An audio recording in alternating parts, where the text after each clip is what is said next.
Okay, ito, tanong. Pwede bang madismiss ang isang derivative suit kahit na sinasabing bawal ang motion to dismiss sa ilalim ng IRPC? Ito ang ating mabilisang sulyap sa kasong Tan versus Suntay. Gusto niyong laging updated sa Philippine jurisprudence? Mag-subscribe na kayo. So, ang pinag-uusapan natin dito ay isang resolution ng Supreme Court, Second Division. Basically, may gulo sa loob ng Joseon Realty Corporation o JRC.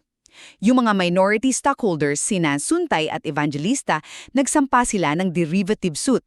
Kinasuhan nila yung corporate secretary, si Alfredo Tan, pati na rin yung pamilyang Joseon, yung mga majority stockholder, ang paratang.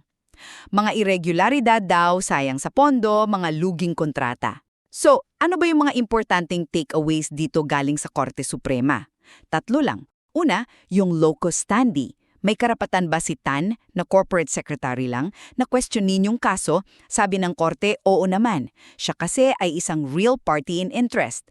Direkta siyang apektado lalo na tungkol sa trabaho niya yung mga akusasyon. So pwede siyang gumamit ng mga legal na paraan tulad ng certiorari.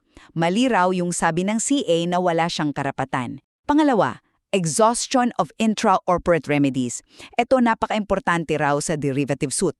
Kailangan patunayan na sinubukan muna at talagang lahat ng paraan sa loob ng korporasyon bago pumunta sa korte.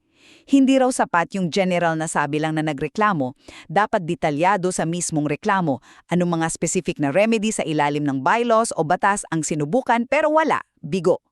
Dito raw nakulang yung mga nagsampa. At pangatlo, ito yung crucial. Jurisdictional defect at dismissal. Yung hindi pagsunod sa requirement na ubusin muna yung remedies sa loob, hindi lang daw yun simpleng procedural error. Isa raw itong jurisdictional defect. Ibig sabihin nawawalan ng kapangyarihan yung korte na dinggin yung kaso. Kaya naman, kahit na bawal dapat ang motion to dismiss sa IRPC, pwede pa ring i-dismiss ng korte yung kaso, motu proprio, kusa, dahil nga wala na siyang jurisdiction. Kaya, dinismiss ng Korte Suprema yung derivative suit. So, in short, ang doctrine, ang derivative suit, special remedy yan, panghuling baraha lang dapat. Kailangan sundin mahat ng requirements, lalo na yung exhaustion of remedies, kundi pwedeng ma-dismiss dahil sa lack of jurisdiction ng korte. Ano sa tingin nyo? Sapat na ba yung rules natin para balansehin yung protection sa minority at pag-iwas sa mga nuisance suit? Para laging updated, huwag kalimutang mag-subscribe. Tell you.